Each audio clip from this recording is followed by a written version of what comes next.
Most people think Google tracks us with microphone and camera.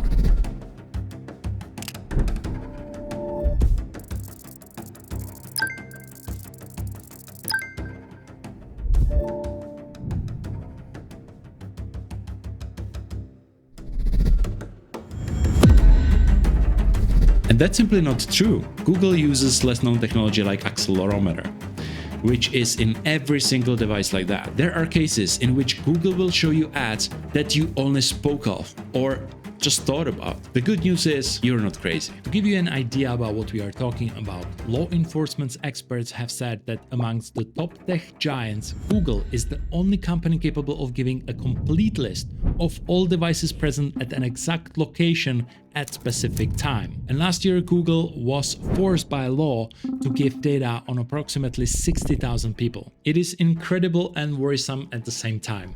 Google is one of the most valuable companies in the world and makes money almost exclusively from advertising. This is why Google has the most extensive information about people, because it's what they sell to the brands and companies. Before I share with you the little known information about how exactly Google listens and how to stay incognito, we have to address some of the internet's favorite theories. Take for instance a curious case of Mitch Hollow, a YouTuber who decided to put Google's ears to the test with a live experiment. He spent some time talking about a specific product without ever searching for it online, only to find ads for the very product category popping up shortly after. The idea? To catch Google listening. I mean, I wanna buy some dog toys for my dog, okay? Because I love my dog and he deserves all the best toys in the world, so maybe... But here is where we need to pause. Mitch Hollow's experiments missed the mark on a few critical notes. First, he chose a pet store topic that is incredibly common. Half of the households in the US have dogs, and so the dog-related products are among the first ads you are likely to see when Google doesn't have any data on you. The next problem with that experiment was when he clicked on the dog-related ad afterwards. That ruined the whole experiment. As soon as he clicked the ad, in the eyes of the advertising algorithm, he became a dog shopper. He just swallowed a bunch of dog shopper cookies. These cookies are small data files that are the reason that targeted advertising exists. Every website has cookies, and they track your online behavior, preferences, and interests. And now that you understand the role of cookies, there isn't really much evidence to support the conclusion of Mitch Hollow experiment. You have to understand one thing. There are many companies trying to find evidence that Google, Facebook, or Apple are breaking the law. It's not only their competitors, but also governments and lawyers that are like hyenas looking for a weak spot to strike. So if, and that's a big if, Google is listening in a way it shouldn't, no one has so far found any strong evidence to build a case that would kill the company or even seriously damage its reputation. The most important thing is that people themselves are giving away their personal data in a way they don't understand. And trust me, it's not the microphone that should worry you the most in terms of privacy invasion. People feel it's through our private conversation that Google can learn our deepest secrets. But not really. Understand this, Google doesn't need audio. It is listening in all these apps. Let's call them the data collecting points. Together, this collected data form a user profile with incredible accuracy. I am able as a marketer to target you when you are about to buy a holiday, house, or start a family before you even want that. Google is using behavioral patterns and AI fed with the largest dataset in the world. What's behavioral patterns? Imagine you search for best interviews tips for fresh graduates. Your following search term in near future might be how to negotiate your first salary, or affordable cities for young professionals, and buying versus leasing a car. Do you see the patterns of that first behavior? It's like a web of decisions. If you search for unique wedding venues near me, you will most likely search next for wedding planning checklist, or honeymoon destinations on a budget, and how to change your name after marriage. Every decision has its probability, and as sad as it sounds, you are just a probability for a Google system. It's hard to believe, but Google knows the future searches better than you. It has seen millions of search patterns that first look for best interview tips or wedding venues. Denying Google knows better is like a teenager meeting with a person who lived millions of lives before. and the teenager stubbornly thinks that he knows more about life. And the main technology behind the reason most people think Google is listening is based on geolocation tracking. This technology is trying to go around privacy laws with 5 technological hacks. Google tracks your location mainly by IP address, GPS location, Wi-Fi, cell tower connection, and accelerometers. And trust me, it's a crucial part of understanding how the whole thing works. I promise you, you won't regret. IP address. It's like your virtual address. A bit less accurate, but unless you use VPN, anyone on the internet can determine the country you live in, probably even a current town. Second, GPS address. Your phone is constantly giving away your address and exact location. If you think it's not, visit your timeline in your Google Maps app. You will be shocked how detailed the information is. Google has a record of all your movements. Third, cell tower connection. Basically, you only need 3 towers providing you signal to your phone to identify your approximate location. The strength of the signal between these towers can identify your coordinates. Fourth, Wi-Fi providers. Wi-Fi, or let's say the internet providers, are more involved than you think. The internet providers still sell your browsing data to the third parties. You can't protect yourself through an anonymous window or even VPN against this. And now fifth, the accelerometer. The most mind-blowing piece of technology. This nifty gadget in your phone is constantly reading not your voice, but vibrations. It can tell if you are walking, driving, crafting a very specific pattern of your movements. No permission needed because it only reads your innocent vibrations. But are they as innocent as they seem? Guess what? Imagine you are not alone. You are with someone, both having your phone in your pockets. When you walk the same way, taking stairs, road, or path, you could also travel by the same transport, by car, train, or bus. It creates an exact pattern. And so Google can identify who you are with.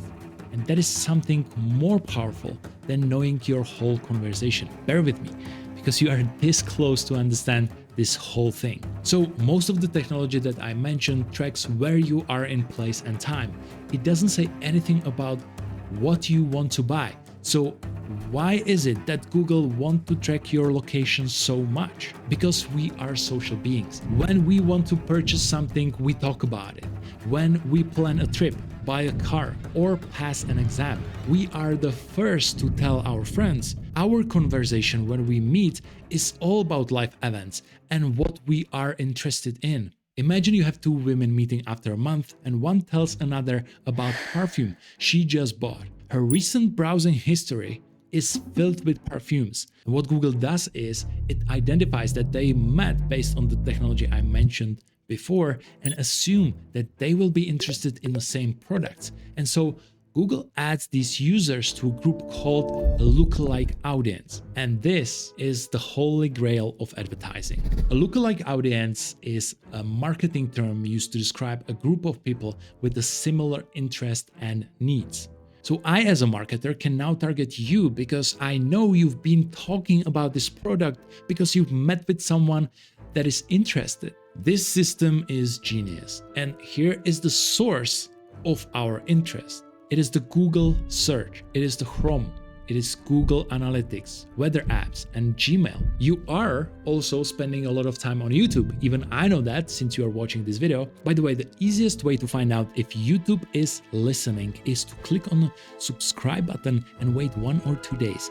If you see one of my videos in the suggested video section, YouTube is listening. If you don't, well, that means that I'm screwed. Anyway, Google may also use Google Photos to target ads, but it's not explicitly stated. Google Home and Nest can potentially use your data to create personalized advertising. Then we have Google Pay transactions, also provide information from online and offline world about your purchasing behaviors. Google has stated that it doesn't use the information in Google Calendar for advertising targeting. We have to give Google top marks. They've come a long way to protect your personal information. Google collects insane amount of data, but it's mostly anonymized. So no, Google is not spying on you in the way it's popularized on internet.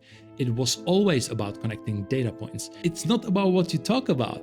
It's about who you meet with and what that person's history is and all of their apps and services. But let me get to why many people will continue to believe otherwise. A good example of this are people who always notice the clock at certain time and say, hey, it's 11 o'clock. And it turns out, no, these people are not special. They are looking at the clock more often than they realize. Every time they look at the clock and see the random numbers, it's almost unconscious.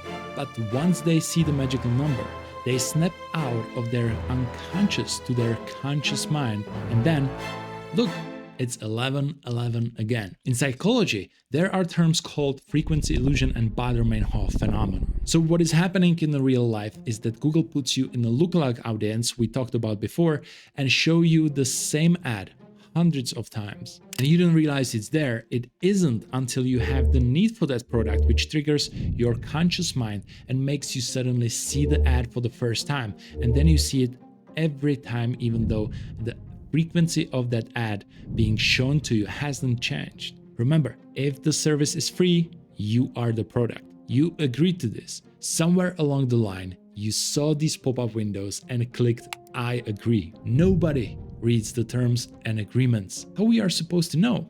We don't. But here is what you can do. You can revisit the same terms you agreed and change how much data Google can store about you. If you visit myadcenter.google.com, in the Manage Privacy section, you can turn on or off targeting based on categories such as relationships, industry you work in, employers, parent status. You can also turn off activity used on personalized ads, either on Google Apps, YouTube, or location. More importantly, you can limit ads about topics that are not aligned with you, especially some of the sensitive topics that tends to keep us in a bad spiral. Or you can completely turn off personalization. Before you adjust your data, think about this idea. Ads are like a bookstore. On one side of the road, you have ordinary bookstore, rows upon rows of books of every topic imaginable, from sports, cooking, technology to art. It's well organized. You will pass through many books to find your favorite book, but you will find it eventually. Time consuming and kind of boring. On the other side of the street, imagine you walk into the bookstore where the shelves rearrange themselves the moment you step through the door. The books that align perfectly with your tastes and interests are brought forward, bringing books about your favorite hobbies, sport teams you follow, social activities you enjoy, and subjects you are passionate about to the forefront. It is as the store is tailored specifically for you. The new category suggestions like gaming and healthy lifestyle you encounter here aren't just random suggestions. They are selections based on your past behavior and preferences. This bookstore makes discovering new books not just easier, but also more meaningful. This is how the world would look like, with and without ad personalization. The choice is yours, but note this: personalized ads have one big negative impact on your life that I want you to know about. I call it a bad choice spiral. If you made some bad decisions in your life and continue to pay price for those decisions, then you are human like everyone else. Some of those decisions would be start smoking, playing games, drinking alcohol, or eating sugary products. And all of these decisions that I mentioned can become highly addictive. I know it from my personal experience. This is where personalization is harmful because the system recommends products based on your previous choices. The system doesn't know that you changed your opinion and now you don't want these mostly harmful products. And so you are in a bad spiral and there is no way out. If you have always been a whiskey drinker, the system doesn't understand why you wouldn't be interested in whiskey now. It doesn't matter whether you are an addict or just a simple average person who simply likes a certain product. It's very hard to resist buying that product if you are constantly bombarded with advertising for it. On the other hand, you can be in a good choice spiral as well. If you find a new interest with a healthy food, you will be recommended healthy lifestyle choices. And I used this quote from Lao Tzu in my last video. It's still so good that I changed it just a bit. Watch your thoughts, they become your data.